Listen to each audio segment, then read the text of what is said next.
Let's do it. And we are live. Hi, everyone. Welcome to another Turo live stream where we're going to discuss tips and tricks to help you either get started or optimize your existing Turo or private car rental business, as well as try to answer any questions you may have. I'm Yuli, and this is Max. Hi. Hey, Thanks for Max. having me. And we should currently be streaming to both of our channels, Engineer Your Life and Max's King of Rentals. So hopefully that's working as it should be. And thank you so much for all of you for being here, whether you're on mine or his, or if you're watching this live or later on in the replay. So just a few quick things before we get started. Just as a reminder, we have a questions form where if you have any questions, you can add them in there whenever as they come up, and we will answer them on the following live stream. And the description for that will be in the link for that will be in the description. Anything that we mention, any like topics, any websites, anything that we provide, we'll make sure to add the links in the description as well. And then just a brief little agenda of what we're going to be covering. So we're going to answer today just some questions that we have had come through either through the forum or through just a few comments. Then we'll just mention a few quick things we wanted to just throw out there for you guys, and then we'll go into the main topic, which today Max wanted to cover private rentals. So hopefully some of you guys this could be very helpful for. And so again, and we'll answer questions as they come in. So just you can put them in the chat um, as you'd like. So Max, did you want to add anything, or are you ready to just jump into the? No, let's get started. I'm excited. All right. So we had a question from Tim, and his question is Max's. He wanted Max's thoughts on buying cars on the online dealer auctions. Mm, And I know Max, you've mentioned that most of your, if not all your cars, are from auctions. I don't know yeah. if it's dealer on online dealer auction specifically, so that may change things a bit. But Yeah. We do. Yeah, that's what we do. We only do online dealer auctions. Well, really not online. You typically purchase online, but for us, we always want to see them in person. There's a couple things to take into consideration. You have to have a dealer license when you buy through an auction, so that either means you go get one yourself, which if you don't have mechanical experience, I don't recommend. You want to find somebody that has a dealer license that has mechanical knowledge. The individual that we have that goes and buys them, he inspects them, he looks over everything, makes sure that there's nothing that needs to be fixed, make sure that the title looks good, make sure that the history looks good, maintenance has been taken care of. Because when you buy online and you're buying from out of state and you don't see it or you don't have somebody take a look at it, there can be a lot of things that you run into. Maybe the transmission needs work, maybe the engine's blown. I mean, it could be something small and maybe you get lucky, kind of got across your fingers. But when you think about people selling cars at the dealer auctions, there's typically a reason why. Usually it's because they can't sell it, but sometimes, and this is where you don't want to get caught, there's a problem with it. And if you're the one that gets buys the car and there's a problem with it, I mean, congratulations, you just bought a mess. So I always recommend have somebody experienced if you're not experienced. I mean, it doesn't cost very much. We pay our guy $200 a car, but it's worth it every single time. Not $200 a car if they go and look at it. It's $200 a car if they buy it or if we buy it. So definitely worth it. And then you can also get something called post sale inspections. So, like worst case scenario, if you don't have that individual or if you don't have that experience to look over the car, almost every single dealer auction will have a post sale inspection, which means they will inspect it after the auction. Then you have a time period in which you can arbitrate it, which means something's wrong and they didn't find it in the post sale inspection, and I want to get my money back. Like I want to get my money back, and I'll give the title back, or however that goes. We haven't ran into any of those, luckily, but they're definitely out there. So you gotta be pretty careful with dealer auctions. and so how does that? Do you fund it immediately? So you said you pay the guy, I'm guessing up front. You said you pay him Yeah, the fee, or you no, you said you pay it once he if he actually goes, if there is an actual purchase. yeah. Do you then also have to wire the, I guess, the funds directly to the auction, or do you just do it to him? How do you have that set So up? the person with the dealer license is the one that pays, and it's always cash. Like you have to pay up front. You can get floor lines, which is a different conversation. That's funding. But for us, he sends us a breakdown. Okay, here's how much the car was. Here's my $200 fee. Here's the taxes, because we still do have to pay taxes, which he works on for us. And then here's the final number. We order him the same day. He sends to the auction, and then the dealers that sell the cars have a certain period of time to get the titles in the auction, or else they don't get paid. So it's pretty safe. I mean, the auction's really third party the process, which is nice. And then after X period of time, you get your title, and then you transfer it to the business name. Cool. Have you had any bad situations yet, or Not maybe one or not two? Yeah, okay, yeah, we've had a couple for sure. The biggest problem, which is frustrating, is sometimes the dealers, they won't get the titles in quickly. Like we had to wait probably. I mean, the time frame is pretty long, like 60 days to get a title in, which for a Turo host that sucks. I mean, you can get like a 3-day template on your DMV app, or the dealer can get you a 45-day plate. But it's really frustrating having to deal with those. You can deal with those, and we do those all the time. Like right when we buy them, we put a 3-day template, and then usually we'll have to get a second 2-day, 3-day template, and then sometimes a third one if we don't get the title and transfer it on time. But that's been our biggest issue, is getting them on time, and there's really no controlling that unless you call the dealer and bug them about getting the title. And then we've had a couple. This wasn't us, but we had a situation where an individual, kind of a buddy of ours, bought a car through auction, and it didn't have a problem right away, so they couldn't arbitrate it. It had a problem, and we didn't do a post sale inspection on this, which we should have. Had a problem probably a month or two later, where it's some sort of, and I don't know what it was, but some sort of like wiring problem or electrical problem, where all the lights will go on the dash. And so we've had it at the mechanic, the one that buys it first, trying to fix it, and they just haven't been able to solve it. So that's I mean, those are probably the two things, but somewhat easily solvable. Yeah, I mean, and it is expected when you buy from an auction. So the fact that you've been able to get really good deals, other than a few hiccups here and there, that's really good. Because yeah, ultimately that's definitely where people want to be buying cars from, if they really want to Yeah, be able to yeah. make the most. Um, Yeah, but I think a lot of people can find as good of deals, if not better deals, private party.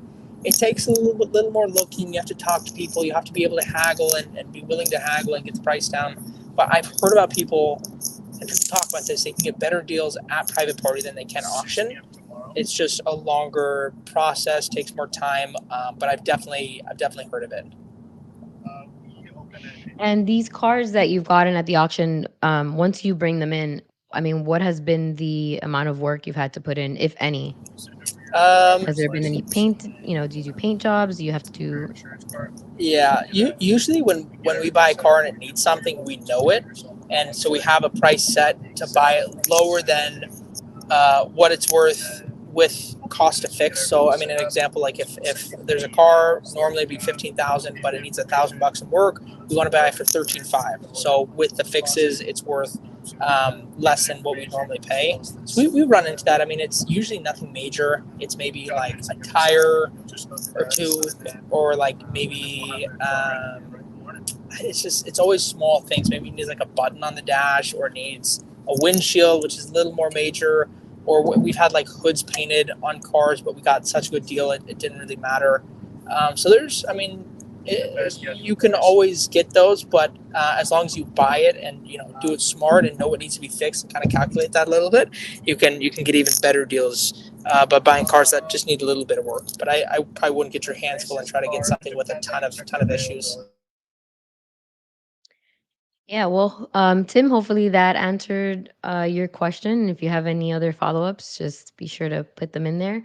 I'm going to bring up a question that came in through your channel, and it's Freddie, and he says, "How do you feel about the race to the bottom as far as pricing goes?" That's hilarious. You know what? I'll tell you, it sucks. Like in the slow months for us, that's going to be the summer, because we're in Arizona. It's hot. Nobody comes. Nobody wants to rent here. So it is. I mean, it is a true race to the bottom, and there's a couple ways you have to combat it. I mean, you can't just lower your price from $60 a day to $25 a day. It doesn't make sense because maybe you're washing, like breaking even, and then you have depreciation. So maybe like you're losing money. So one thing that we did this last beginning of the year to combat it was private rentals, which I guess we're gonna have more conversation about. But that kind of kicked off our private rental journey, and honestly, in this summer we did not get killed. I mean, we should have done like 25 to 50% of the revenue that we normally do, but we ended up doing pretty well, and we were able to stay pretty stable. I mean, we didn't lose as much revenue as we should have, which is really nice. I mean, to have that luxury of combating and kind of evening out the slow seasons. Um, but you have to find that. You have to find that. I mean, there's a lot of solutions you can do, like private rentals to customers. You can do private rentals to like Uber drivers, which is very, very consistent. And then there's tons of strategies in that. But I would recommend either going private or doing something like that to combat it, or setting up partnerships with companies, which you can do with on private as well. But setting up partnerships and like even running ads on your Turo page to get more individuals looking at your page, get more bookings and conversions. Yeah, those prices have definitely been crazy, crazy Yeah. lately. All right, so let's. You have another question come up here from Tim Marinos. He says, "Thanks, Max. How close to MMR do you shoot for?" MMR is a really hard number. We don't base any of our purchases off of MMR. We base it off of like actual market value.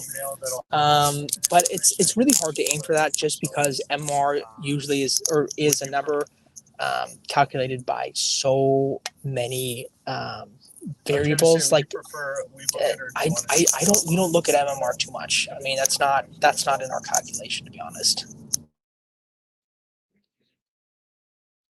All right, so I think maybe I don't know if we want to get into some of these. I mean, this one's veering off a little bit, but this person says, I own a used car dealership and want to start renting them out. Can I rent a car with dealer plates, or what do you recommend as a workaround? It's a 20 car, it would be a 20 car fleet. And I know that Okay. you've had, I guess, I know you interviewed someone who actually talked about that, doing that, right? Mm-hmm. Where they had a whole, they actually worked with a dealership, right? And they would Yeah. rent out the cars like they would get like a 90-day plate or something like that. Well, yeah, they'll do like a 90. I think it's typically just 45 TRP plate, like temporary plate for the dealerships. That's what they did. And I honestly don't know too much about that. We haven't worked with any dealerships, but from what that individual told me, my buddy Justin, dealerships get a TRP plate, you run it for 45 days. I know you guys, dealerships can typically get 3 rounds of 45-day plates. But yeah, I mean, I'm not in the dealership business, but I would think that you'd want to make sure that you still have wiggle room. Like if you use up two TRP plates, renting the car out, like you only have one left. I'm pretty sure to get the vehicle out. So probably got to be cautious with that. If since you only have a limited amount of time with the dealerships, I would probably do it seasonally. Like I would do if your season is, let's say your season is summer, right? You have 3 months, 45 days. I would use those TRP plates in the summer instead of just saying, okay, I'm going to get started right now. Let's make some money. I'd wait for the busy seasons. Makes sense. Awesome. All right, we're gonna bring one up back up here. Raphael says, "What's the limit on the highest amount of miles on a vehicle you feel comfortable with when purchasing?" That's a great question. And our numbers changed. Initially, our number was we wanted to buy cars like 30 to 50,000 miles, which was like crazy low. But it really depends on the car. Like if you're talking about I'll give a 2015 Ford Escape as an example because we bought one of those. Um, the limit on those cars, the engines or whatever, go to like 130,000 miles. So I wouldn't buy that at 110 or 120,000 miles. I would want to get that lower. Our average is probably about 50 to 60,000 miles, which is comfortable. But there's some cars, like we're looking at buying a ton of Priuses for an Uber program, and those cars can go to 2, 3, maybe 400,000 miles and plus. So those we're willing to get them at 120 to 140,000 miles just for private rentals. I mean, it's very dependent on how long the vehicle can actually last. And another example is we just bought a Fiat 500, bought it for $5,000. It had 83,000 miles, and those engines will go to 200, 250,000 miles. So we felt comfortable with it having a little more miles than we would typically allow on a vehicle. And we know maintenance is going to be uh, cheaper in comparison to more expensive car with more expensive parts. Yeah, it makes sense. And then you have to sort of also play with not getting it with such low mileage where you're basically eating up a ton of the initial depreciation, right? If you're, looking to get into a five, $10,000, 10,000 mile car, it's going to be a fairly new car. And so Yeah, yeah, that's I'd interesting. watch out. I'd watch out for getting new cars. The worst stories and the worst things I've heard of are from people getting like newer cars. I mean, the depreciation. I've looked Hmm. at a lot of calculations, a lot of numbers on a lot of people's fleets, a lot of people's everything. Depreciation is probably one of the biggest numbers you need to look out for. And when you're buying new cars, you're probably going to get hit pretty damn hard. So I would look out for that and think about that a lot. Right. All right. We actually have another question from Freddie. And he says, do you work on your own vehicles or do you have a dedicated mechanic or perhaps an auto shop that you have a relationship with? We honestly have it all. We have a little bit of everything. I think when you think about mechanic work, each mechanic has a different specialty typically, and they have different pricing. So, for example, and there's so many variables to this as well. Like, you have to do. Sometimes you have to calculate time versus cost. So, if a mechanic takes a really really long time but is cheap, oh, we lose you. Oh, there you are. So, I think you have to think You about went in and time out a little bit, versus. but you're good. Okay. I think when you think about mechanics, you have to think about time versus cost. We have everything though. We have a couple mobile mechanics that we use. We have a main mechanic that we use with a shop. I mean, we have a lot of solutions for mechanics, and then beyond that, we have like mobile oil company. We have like a windshield company, which of course you just need to have. But if you're gonna find a mechanic, I mean, you got to think about those two things, which is time versus cost, and be able to determine, okay, if this person takes a really long time, but they're really cheap, what's that worth? If my car could be rented out at X amount per day, and it takes them this period of time, how much does it cost me versus somebody maybe charging me 25% more, but they get it done like 5 times faster? I mean, you have to really calculate that kind of stuff, but um, yeah, we have it all. So you don't necessarily have one specific person. You're working with a number of them and just sort of varies. And for Yeah, your yeah, and we're maintenance, are you always. going to Are we going to what? for your maintenance, do you also just sort of spread it out? Do you have one place that you take them to consistently? Are you guys doing Um, some of it? we Oil don't do any changes. fit. It just depends. It just depends. It really depends on the job. Uh, Depending on what the job is, will depend on who we send it to. Kind of because we're working on time versus costs with all of them. So we kind of have a lot of options on our plate. Just to tag on a little bit of to that question, I don't think I've heard you say. So who does, for example, the washing and checking in, checking out? Yeah. Me and my brother take care of most of the day-to-day operations. We have a couple part-time people that we have when we need help. But with only 22, 23 cars, I mean, it's an easy enough operation to just have two people, kind of part-time hands-on, and then we obviously focus on other things like the content and whatnot. That's the time consuming YouTube. um, all right, awesome. So I will jump on one of these other questions I had here, which I don't think we've talked about before, but which do you have trackers on all of your? I know sometimes the insurance companies require certain trackers. I think you said you have GMI. Do they require specific trackers? Do they not? Do you have any on yours? No, we don't. They don't require us to have any trackers, but we use Bouncy for everything. It's just easier for us. It's a cheap solution, and it gives us a lot of different variables with the gas, with the engine codes. I mean, there's a lot of tools that we really use with it, and we really like. They're simple. People worry about, okay, well, somebody could just take them out. Not if you reroute them with an OBD2 splitter.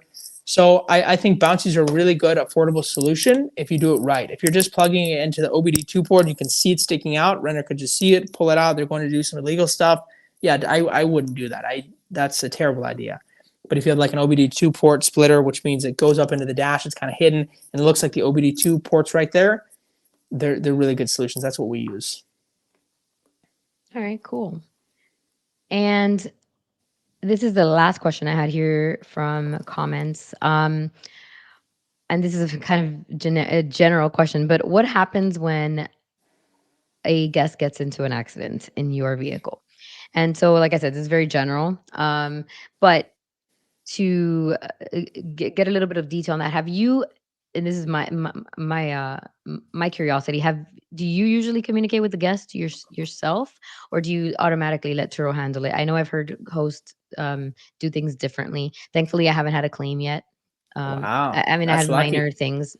Yeah, It's been a year ish, probably 2 years total, yeah, with counting the last time. But I've heard hosts do it different. Some hosts communicate with them right away, in yeah, an effort to actually even save their own deductible. So I'm just yeah. curious how you typically Mm, handle it. well, because there's two variations. I'm going to talk about Turo first, then I'll talk about private, then I'll talk about the different situations in Turo. It really depends. Like if it's something mechanical, like maybe the car's not working or something happened, then I'll contact the guest, figure out what's happening, and determine whether it's our fault or theirs. If it's their fault, like they did something wrong, and it caused a problem, then we'll have them, say it in the messages just so we have, or we'll have them submit a claim just so we can see confirmation that they did something wrong. If it's an accident, like the car's in an actual accident, typically it doesn't matter whose fault, if it's like the renter's fault or the person that hit him or vice versa. We'll call the guest just to get the story, just kind of for our own ears, but we definitely don't need it. Um, so we'll contact them just to make sure they're okay, of course, and then see what the story is, and then that's pretty much it. We'll let them know the process, which is okay. We always ask them if you could please submit a claim through Turo, and then we can get the process started. They always do. So they submit a claim on Turo, and then we just take it to our body shop and get it fixed. Private's a little bit different. There's a lot more variation and variables to it, and it really depends on the situation. We've only had one accident on private, and the process was pretty simple. Uh, um, Person T-boned somebody, so it's their fault, and they called us and they let us know what the situation was. Well, actually, no, I called them because I saw that they're stopped on a highway for a long period of time, which didn't make sense. Like it was a highway which you wouldn't stop on. So I called them and they told me that they had gotten in an accident. And I, made sure that they're okay, and then help them get a tow truck, and then which they paid for. And then all we did pretty much was contact their insurance company, submit. They always ask for two things. They ask for the rental contract, which we have in the beginning always, that's signed by the customer with all the information. And then what's it called?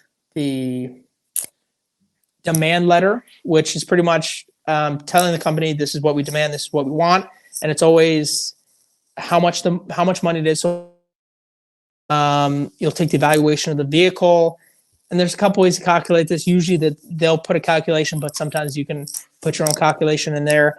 Loss of rental if it's in a shop or something. So let's say it's not a total loss and it's going to shop for a week or two. That period of time you're going to get paid out for. So let's just give a quick example. Let's say your car goes out for like $100 a day. Okay.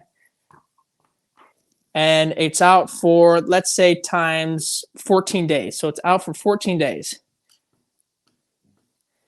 That means you're going to get $1,400, 1,400 loss of income.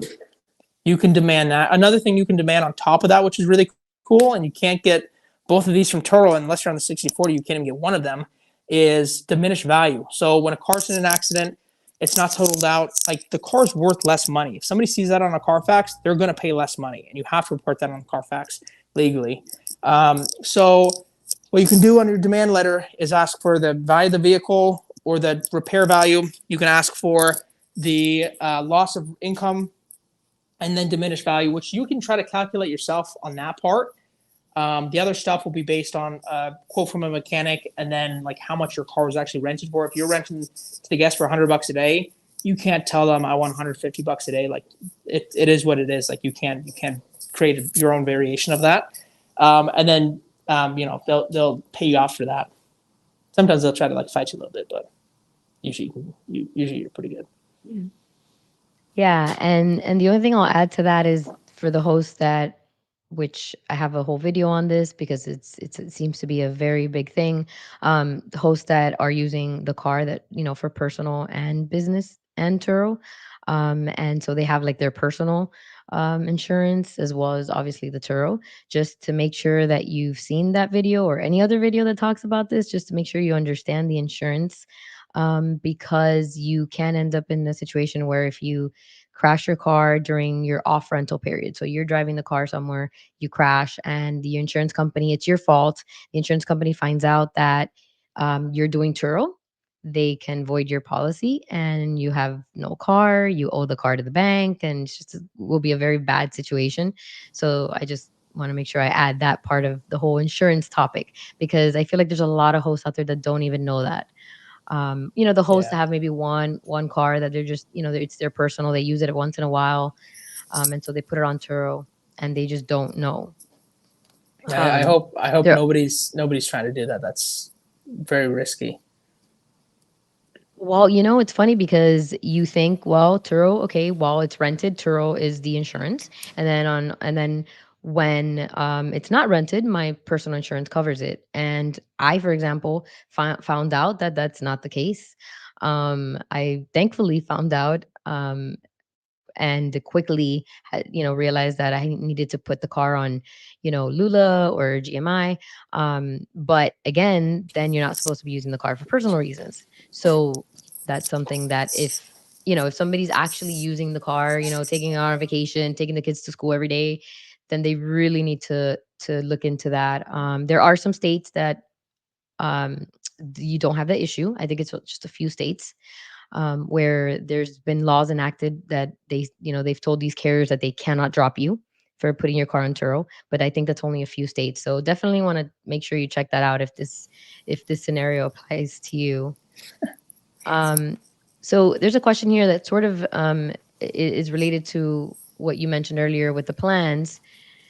And so Samuel Lopez says, in your opinion, what is the best Turo protection plan to be on for your vehicles? Yeah, I'll give you a mix of opinions based on mine and then the biggest host that I've talked to, which is like 150, 200, 250, 1200. Like I mean, I've talked to people with a lot of cars, and the first opinion that I got is initially the when you're going to have a problem mechanically or something with like what's it called, like statistically a problem's going to rise in the first like week or two. So I've been told that it's smart to have your car in the 60/40 or 75/25 plan right in the beginning at the get-go, because that again, that's the time that something's going to happen. And then right after that time period, and this is where you should keep it forever, is the 90/10 plan. That's all the big hosts that I've talked to have agreed on the same thing, and that's 90/10 plan is the best bang for your buck. And that's what we do. We do that on every single car, and we followed that rule. Talked to a buddy, and he had that thought of 60/40 or 75/25 in the beginning, which we follow just for like a week and a half, maybe a week or two, just to make sure that nothing happens with those statistics, and then switch it to the 90/10. Yeah, that makes sense. I did the same thing. I quickly moved it to the 90/10 because I started calculating. You just basically look at the math and you see, what am I paying every single trip? Also, how much is, maybe my car is a little bit higher, daily rate. And so what am I paying in every single trip at the end, of 6 months? How much would I have paid in? And is Mm. it worth being on the 90? Is it worth being on the, yeah. So, Yeah, um, I've had a lot of people calculate. It's always the same 90-10. That's what we came to the same decision, same conclusion, I yeah. should say. All right. So we'll bring up here. Freddie says, "Do Okay. you guys think there's a way to get Turo to give us a percentage from the driver's fee because they keep 100% of that?" Okay. This is another reason why we started to go to private. There are a lot of fees and things like that because there's young driver fee, there's additional driver fee, there's the loss of rental, additional usage. There's well, actually that doesn't count, but there's a lot of little fees that they charge that you don't see on the back end. Um, Short answer, no. You're never going to see 100% of that, or even like any percent. I don't think you get anything from additional drivers, and you never will. And the reason being, I think, is because I see it. I do private.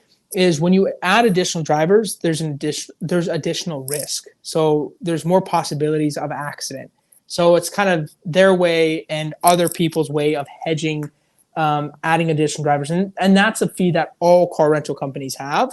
But the odds of you getting that ever in your lifetime, 0%. That's my guess. You'll never see that fee. You'll never get that unless you do private rentals. Then there's a possibility.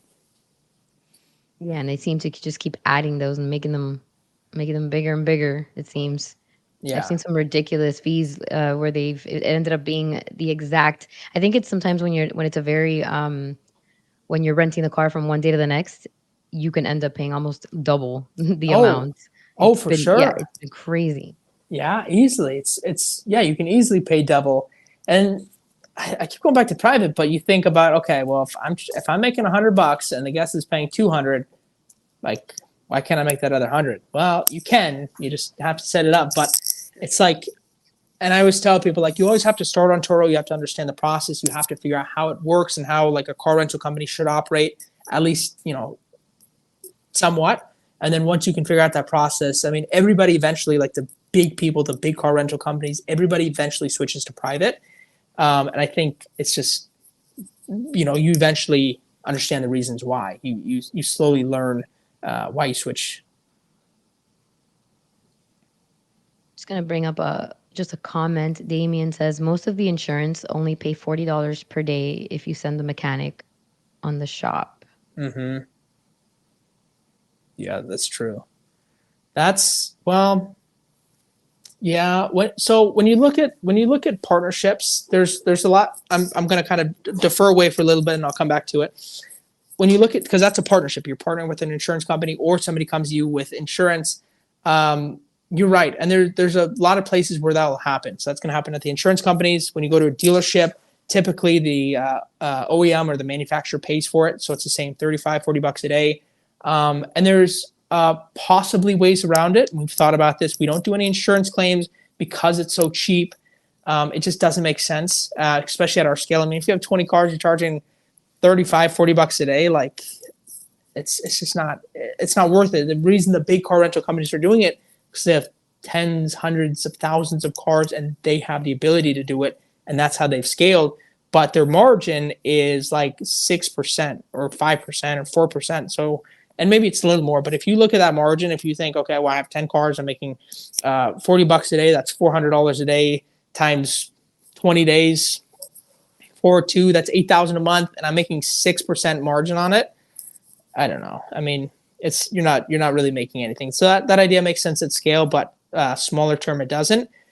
Possible solution for it is, and we've thought about this. We've talked to a couple of dealers about this. We don't have any partnerships with dealerships right now, but the idea is you set up one car at $40 a day. So maybe that's like a Fiat 500, a small car. I don't know, something like or a Prius, something you can get really really cheap, super reliable, and then sell the opportunity for an upsell. You would have more luck with this with OEM versus um, insurance because it's either way it's going to be an upsell. But that's what I would think about. I would think about okay, here's our base price. This is $40 per day, and then if you want our SUV or something else, it's an additional charge. That's what I would think. But yeah, insurance money and insurance rentals, it's a tough business, and I don't want to be a part of it myself. So Roots Culture TV, sorry if I messed that up, but it says which insurance he uses for personal use. Um, Um, So this is for me personally. I mean, all my cars that I own are under the business, so I kind of use them all for business and personal, and I always switch them around because I know you can only 'Cause you have a do. commercial policy. Yeah, You don't have the Lula, for example. I know you have GMI, but if you had the Lula, you wouldn't have the Lula specific to Turo policy. It's called Turo X or something like that, which yeah, has very specific requirements that say you can't use the car for personal. You can only use it, for business. They give you 300 miles. You have like a strict, like a straight commercial policy through GMI yeah. I for the mean, car, but even think about like 300 miles a right? day times 22 cars. I'm always switching out. Like I got a lot of miles. I mean, there's no way for them to calculate. No, But I use. I mean, my commercial policy covers me. That's what I use. I'm not sure what happened there, but I think you're back. Um,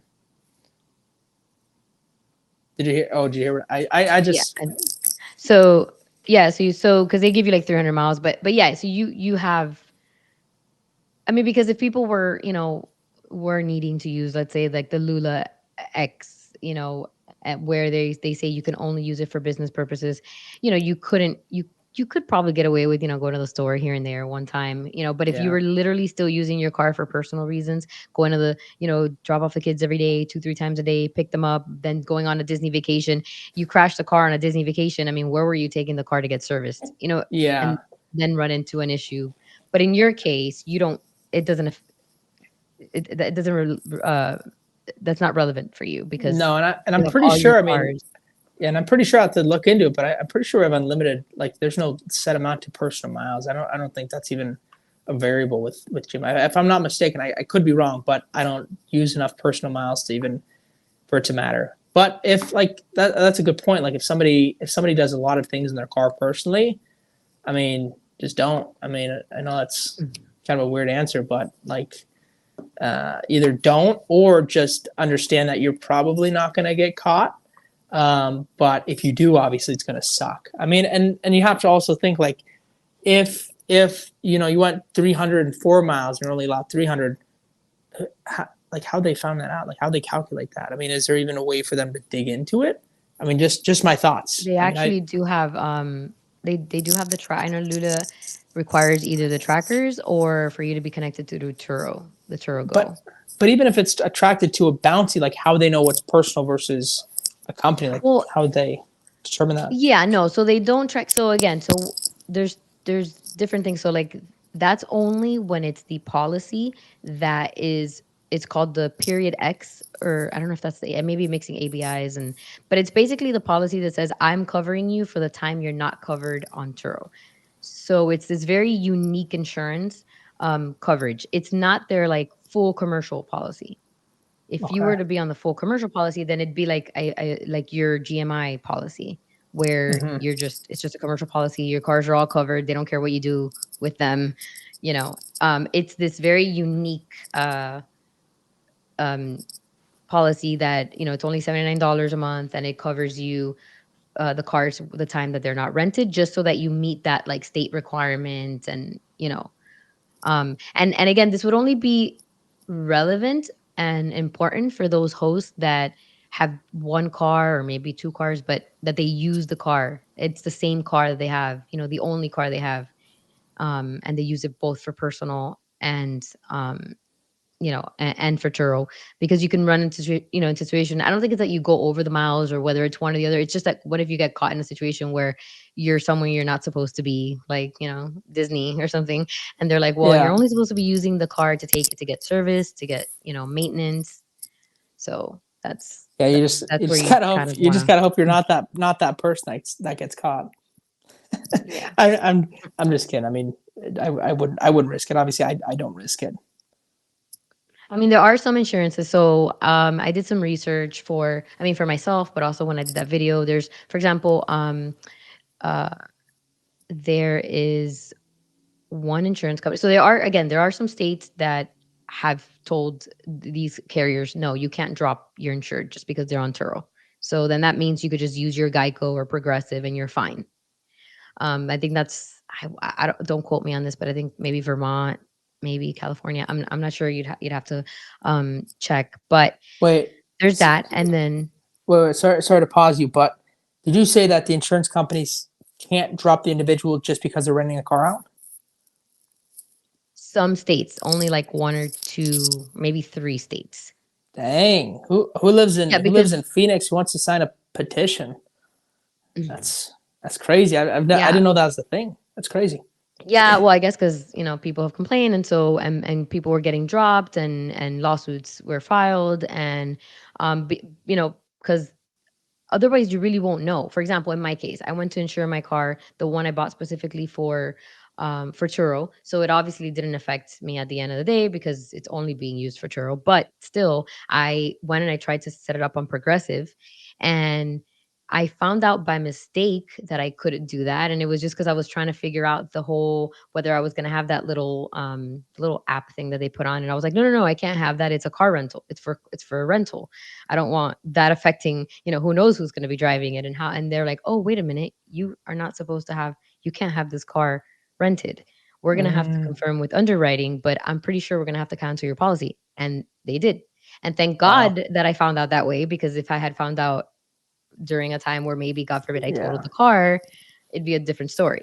Yeah. I have heard of people getting dropped, just Geico, or finding out and just getting dropped. And like some people say, well, yeah, it's fine, I'll just get dropped. Well, it's fine if you didn't total your car.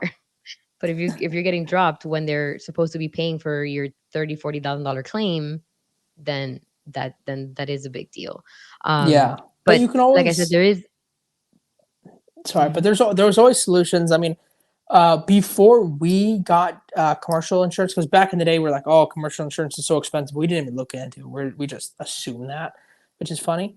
Um, but we had a personal policy that only allowed like 10 or 15 cars, so we kind of grew out of it. Um, but they had an understanding that we are doing rentals, and they understood that Toro would take care of it if something happened while I was on Turo. So we did have a personal policy, and that's the only exception. I always tell people never have a personal policy unless they have an understanding, like an email or something. It can't be over the Unless phone. it's Like written in your policy.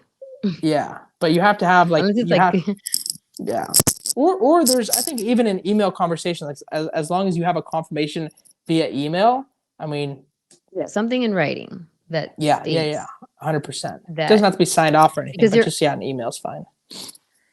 I mean, for me, I would want it written in the policy, because underwriting come back and say, I don't know who Bob from wherever is. Yeah, And they're always gonna try to, as long as everything's okay, then everything's fine. But the moment that they have to pay a 40-50 thousand dollar claim, even a $20,000 claim, I mean, you've seen it, like how insurance yeah, companies have always been. They're gonna do the research, and they're gonna try to find every possible way yeah. to not have to pay the claim, even though Yeah, you're the they're pretty insured. smart. Yeah, they're pretty smart. Yeah, and it makes sense. And so, I mean, and I think I did. So there's one company that, and they may have actually just changed their rules recently, but I do know there's one company, I think it's Liberty Mutual, that does offer the insurance. But when I checked, it was like a ridiculous cost. It was like almost the same as my car payment. So I, Ooh, yeah, that's but crazy. you know, hopefully insurance companies get smart, and just like with the whole Uber thing, hopefully they eventually come around and start realizing that they're going to be getting money from you to insure a car that's going to be rented full time, covered by somebody else. Yeah. Like, Well, and they'll realize they just need to see the lost income statements from the other companies. Like once the GMI and ABI and whatever can like show that throughout time they're not losing money on claims, because that's all they want. Like they're a company, they're making money. As long as they can show that and prove it, everybody's going to jump in. I mean, every single large company, as long as it's profitable, of course they're going to jump in. It's free revenue. Why wouldn't they? yeah. So let's bring up the next question here. So 901D Calloway says, you may have already talked about this, but how do you insure your cars on private rentals when the renter does not have car insurance? We don't. We I'm I'll tell you why we don't, and then I'll tell you a solution where you could. So we don't. If somebody doesn't have any insurance, we don't rent to them on and privately, because there's a lot of risk. So we'll send them to Turo. That's our back end solution. Um, when you think about somebody that doesn't have insurance, there's typically a reason. like maybe they have X amount of DUIs. I don't know. I mean, maybe they had too many accidents and nobody will insure them. Maybe this, maybe that. I mean, there's too many non-understanding variables. So when I think about somebody that doesn't have insurance, there's an added level of vetting system because our vetting system is really strong. We just have like a list of 5, 10 questions that we ask them, and we're like, okay, we can either rent them or not. But when you think about somebody without insurance, because the added variables and added risk, and we don't understand where that's coming from, like we don't understand why they don't have insurance, it's very risky. So if somebody doesn't have insurance, there's a couple solutions. You either have to create a vetting system, which it's a headache. We don't want to do this. You'd have to do a background check. I would think a criminal and driving history, at least driving history, and maybe that will give you an answer. Like maybe they had a ton of accidents again. Maybe they had some sort of DUI or something, and then create some sort of tier list from there. And this is why it's complicated. I don't want to do all this because like maybe it's they've had X amount of accidents. That means I'm not going to rent to them. But if they only have this many accidents or lower, then I am willing to rent to them with this deductible. So when you create an added tier list or added vetting system, you have to have some sort of tier system because if you do background checks on people, there's going to be different variations. So you have to have some sort of tiering system to that. Also, there's a cost to it. I mean, you have to pay. The cheapest I found was like $25 per individual for a background or driving record test. And like if your vetting system is strong enough to where you turn down 50% of the people, I mean, think about the cost associated with that. Like it's not really worth it. If you're risk adverse and you have cheap cars, a solution is you can send them to there's companies where they can buy insurance. Lula actually does this. I think they've called me and I think they try to get me on this program, but you can sell liability or for full coverage insurance to renters for that specific time period for private rentals. That's solution one. So you partner up with somebody like that, not partner, just become a part of the program. And then solution two is, and I know a lot of people that do this, they'll send the renters to Alliance or some sort of rental short-term company and make them get, okay, you got to go get this kind of insurance, full coverage insurance, and then they're good. But goal being the renters have to have full coverage insurance. It has to cover your car and it has to cover the other person's car. I've talked to probably a handful of people that just, they don't care about insurance, like they don't collect the information. And I just kind of laugh and kind of get sad for them because the day that their customer gets in an accident and they're liable for everything, the whole situation, that's going to be a really bad day for them. I mean, they're going to wish they probably didn't even get in the business. So insurance is very important, but that's my thought on it. Yeah, definitely. That's yeah. I've heard some things that I can't believe some people are doing because again, while everything's fine, it's great. It's only when it's not that it becomes such a huge, huge potential issue. I mean, when you're talking not just cars, we're talking like bodily injury, your property damage on the other side. I mean, it can get very, Yes. very bad. Yeah, I've heard about people renting cars that thank God they were on tour. Like honestly, thank God. And people have died. I mean, which is a terrible situation. Like that is probably one of the worst situations you can face, which you have zero control. Like you can have the best vetting system in the world and one of your renters can die. And if you aren't protected, I mean, I don't know I don't know what would happen, but I promise that you would be in some sort of hole or as in like a money hole or some sort of situation, probably for the rest of your life, because lawyers and whoever would come and sue you. I can't even think about it. I mean, that's just like the worst. But so our protection behind that is obviously our vetting system, which only helps with a certain amount, but we also have an umbrella policy through GMI, which gives us $1 million additional coverage. So it's a little bit of a cushion. I think that would cover us for the most part. Yeah, and that's why, sometimes like, Turo, some people may think it's just, oh, it's cute. You just put your car and you get a little bit of money and that's great. And it is, it's true. But there are a lot of serious things that you really do need to take into account and consider and make sure that you've done your research and that, you're covered. Yeah, Because again, God research is forbid key. something happens, your insurance, you need to make sure you're protected all around. Yeah. So I'll just bring this up here. Roots Cultural TV said, sorry, I meant to ask what insurance he uses for private rentals, which you've kind of Okay. covered a little bit now. And And since the next question is also related to that, I'll just bring that up. What are the advantages of GMI over the competition? Yeah. I'll give you my thoughts on this, because we've gone back and forth on thoughts between, okay, should we use GMI or should we use Lula? Because I mean, at the end of the day, those are the two biggest companies, and the benefits that we've seen in GMI versus Lula is GMI has the umbrella policy of $1 million, which is nice. I mean, if something major happens, we're covered. Additionally, they're cheaper, which is huge. That's an added bonus. And then additionally, they cover, I guess they both cover theft protection. But those are the two. So the cost and then the $1 million umbrella policy. But both are good. I mean, don't get me wrong. They're both good companies, good policies. Obviously, the two biggest in the world right now.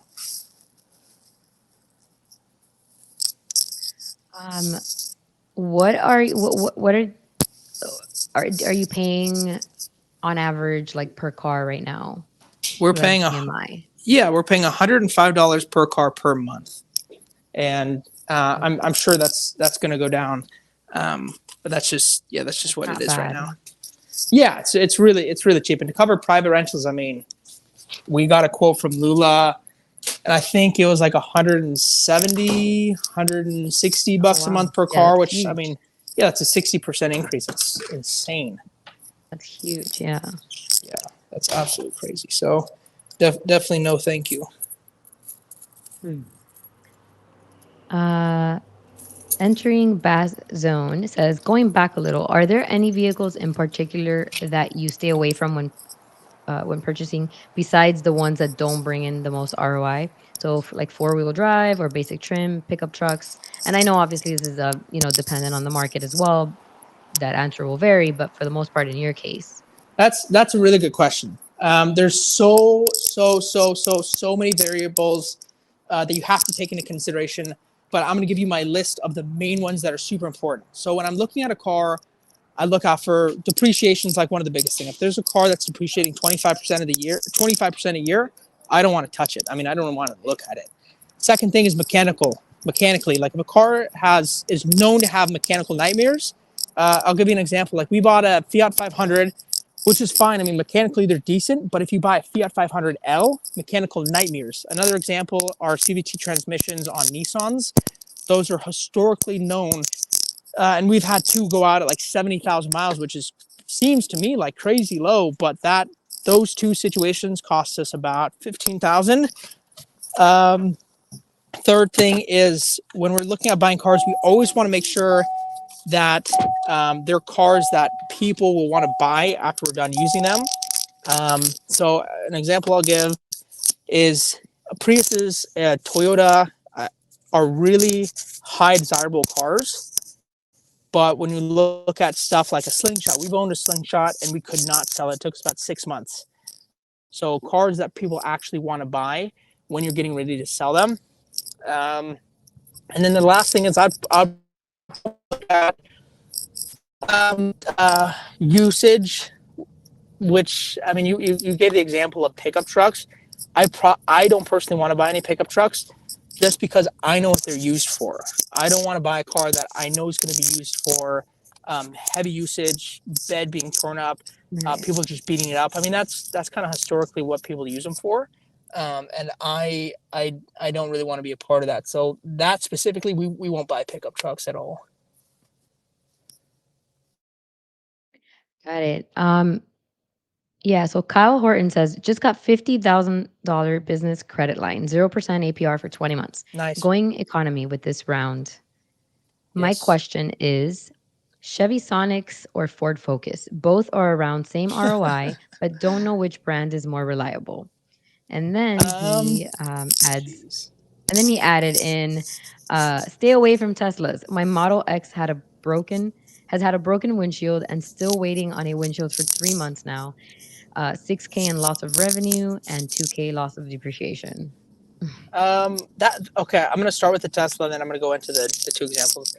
Um, that's a hard thing to say because I a buddy of mine, Justin, he has about 50 Teslas right now, and that's like his bread and butter. I mean, out of 140 cars, like that is what he likes. But the difference between, I mean, I don't know how many cars you have, but possibly you and him is he has such a strong system and base of connections built that if windshield, for example, goes out, it's fixed same day or next day. And as you scale, things like you understand, like things have to happen very quickly. Um, so I mean, all I can tell you is make sure you have your connections. Like, let's say you only have one connection and they're always booked out. Like, have six connections or five or even three or even two connections to windshield companies that can solve this problem. Because if you only have one and they're fully booked out, like yeah, sure. If you wait 6 months, yeah, it sounds like you're losing a lot of revenue, and I wouldn't want that either. So I'd have backup solutions to solve that problem before it even hits, or now that you know it's hit, have that solution for the next time you run into this problem. As far as Yeah, he says Sonic, he only has 5 cars yeah. getting there, though, co-hosted through uh, Alvin and Jax. Love Oh, that guy. Alvin. I love that guy. Super cool guy. I really like Alvin. But yeah. I mean, just make sure you have your connections. If you're co-hosting, I guess that's a little different. I mean, when you're co-hosting, obviously you're a little bit at the mercy of the individual that is co-hosting for you. But you can still like it's still your car, and if I were coaching a car with anybody and things were taking a really long time, I would attempt to solve it myself. So I would be calling people in. I mean, I know Alvin's in Jackson. I'd be calling people in Jackson. I'd probably be trying to get it solved as quickly as I can. Because with co-hosts, I mean, there's only so much that they can do. There's only so quickly that they can move. Um, but if it were me and I wanted to get back on the road, I would be doing everything in my power to get it done. Now, moving on to the next question, I honestly don't know too much about Sonics, and I only know a little bit about Focuses, and I've only owned one. We had to replace the clutch on the Focus, which really sucked. I mean, it was like a $1,200 fix, but overall, what we made on the Focus was pretty good. I mean, we made about $4,000 on the buy versus sell, and we owned it for like 5 or 6 months. It's just kind of a short squeeze. But I don't know. I mean, I would just look at those main things that I said earlier. I mean, both of them are going to be good because resale is going to be high just because of the price point. I would look at mechanically how well they do, and then I'd look at depreciation and compare them. And then I would look at maybe any other variables you think are important, but those kind of being the main ones. And then purchase versus revenue, which is always big. Like look at how much they cost versus how much they generate. And like if they have the same statistics across the board, but maybe the Focus is like 5,000 and the Sonic is 10,000. I know that's not a super good example, just for this example, but they generate the same amount of money. I mean, your answer's in the numbers. Like buy the one that's cheaper that makes the same amount of money if it has the same depreciation, the same cost, everything. So there's a lot of variables, but just look at those variables and determine what you want to buy.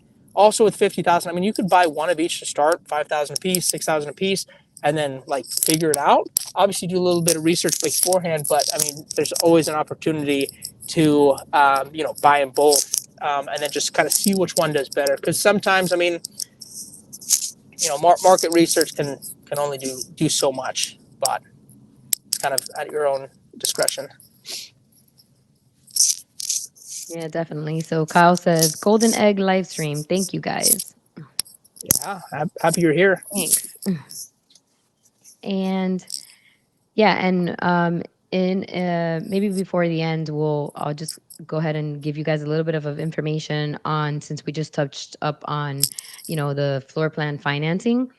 Just a company that I spoke to that this week that offers that. So I'll just give you guys a little bit of tidbits on that a little later and show you their flyer, and we'll put the information in the description as well. So let's bring up the next one here. Okay, just a heads up. I just have a couple minutes left after running to another meeting. But I'd love to answer a couple more questions before we jump off. Yeah, so let's see. We'll go ahead and get so 901 D Calloway says I started Turo this year and I've grown to 4 cars full time. Nice. Awesome. 2 have just passed over 130,000 miles. Okay. Audi A6 2014, BMW X3 2017. Both are paid off, but the Audi is starting to require maintenance. Ooh. Would you sell the Audi? The BMW X3 has no problems but high mileage. Um, I mean, when we start, when it depends. I mean, first off, I would look at, okay, so the Audi's having issues right now. I would look at potential for issues in the near future. So if it's just something small like, um, I don't even know. I mean, but if it's just smaller issues, cheap issues, like maybe it's not a big problem. But if it's major things that are continually happening, which I mean, we call just problem child's mechanical nightmares, I would get rid of it. I mean, there's only so much revenue and so much cost you can put into certain cars before you have to say goodbye. And sometimes it's typically easier to lose them sooner than later because if you lose them too late, it's going to cost you a lot of revenue. Um, what was the second part of the question? If something else has, I mean, if something has no issues, I probably wouldn't worry about it. I'd have some sort of exit strategy. Maybe it's like, okay, I want to get rid of it at 100,000 miles or at X amount of miles.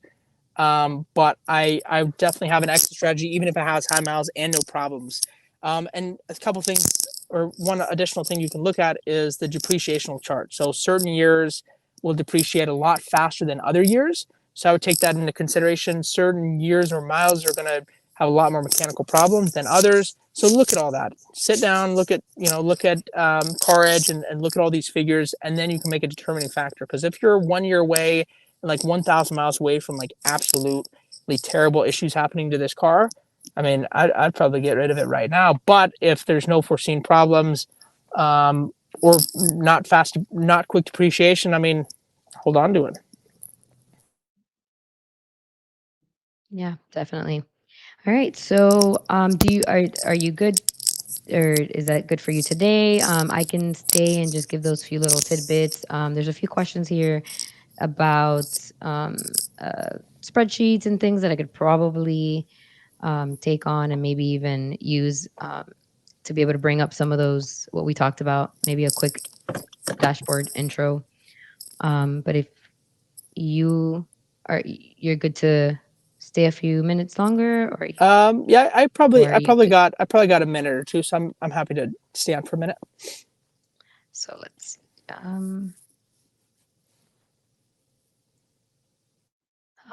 So Matthew Liano says, "How do you recommend keeping track of co-hosted trips?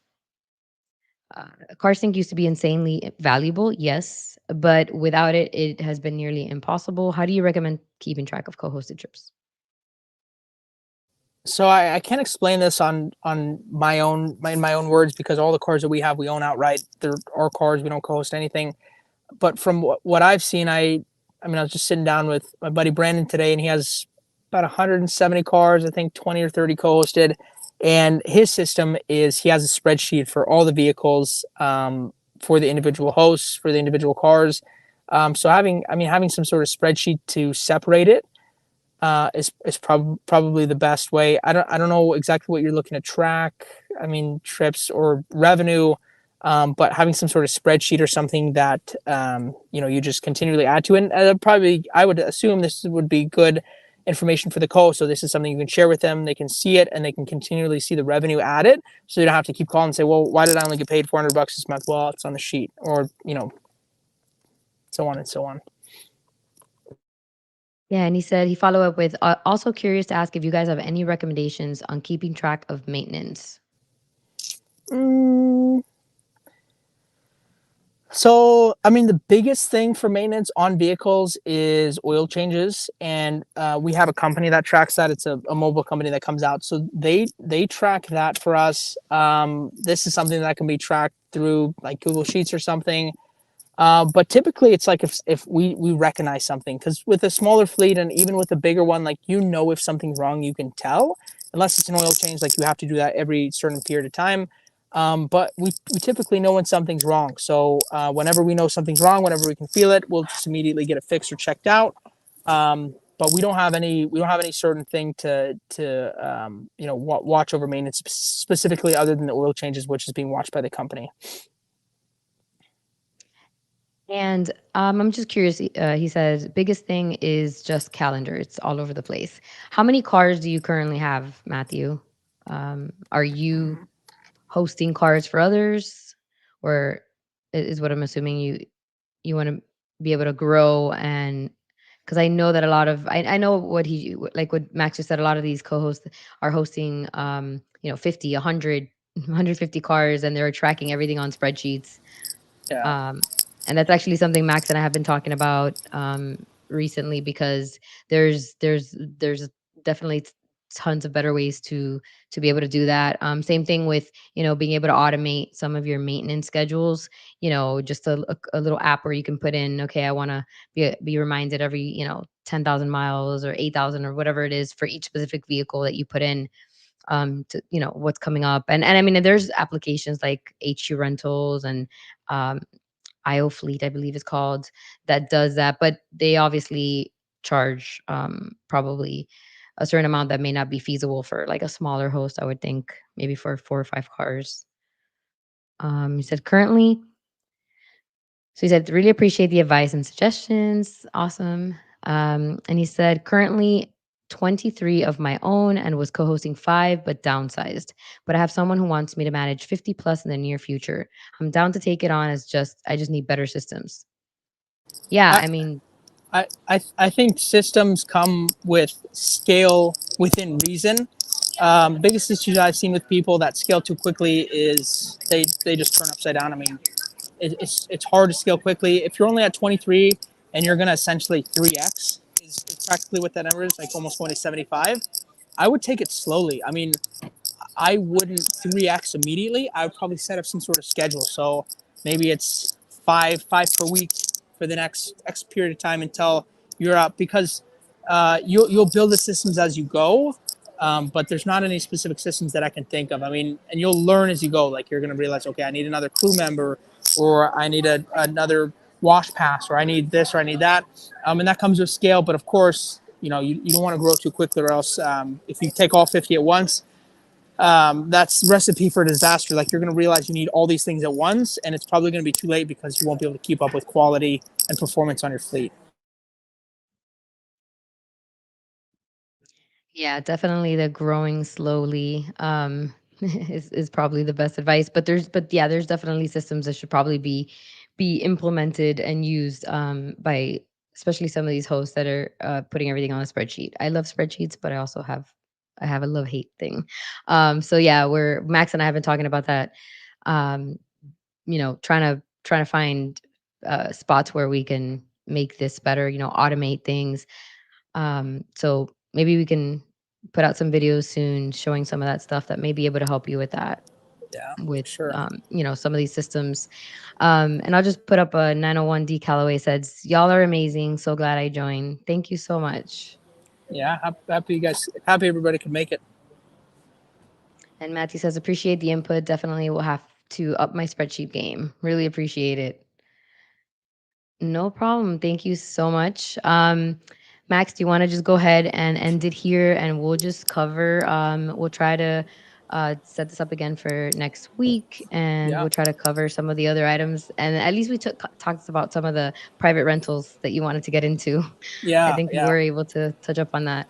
yeah. We'll get into it more as we go along with the weeks. A lot of information. I hope I can teach people as much as I can. Yeah, awesome. Definitely. Thank you so much. Thank you so much, everyone that's here on the live, and everyone that's watching this after. And again, if you have any questions, just leave them in our videos and our comments, and also in those forms, the links in the forms that we'll be putting in the descriptions. And then we'll get them answered as we join these lives. Yeah, All right. absolutely. Thank you, everybody. All right. Appreciate it. Thank you. Take All care. right, all right. See ya.